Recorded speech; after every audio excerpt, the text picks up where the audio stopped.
Hvad finder I, Mathilde? Vi er ved at prøve at fange en stor reje, der er ved at parre sig med en mindre en, for den sidder ovenpå en lille. En, som er mindre. Altså er det ikke sådan at fange en, der er ved at parre sig?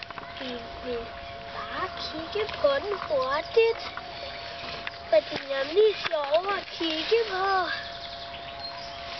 Der er 2 snegle, der parrer. Nå ja, de parrer sig. Sådan ser det i hvert fald ud til. Jeg kigger lige lidt på dem. Og jeg fatter ikke, hvornår de får et barn. Måske har de ligget der et par uger. Det tror jeg ikke.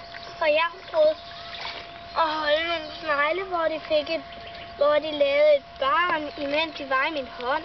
Og så har jeg også prøvet at se vinbjergsnegle, der parrede sig. Hvor er de nu? Det parrer sig særlig langt. De er jo væk.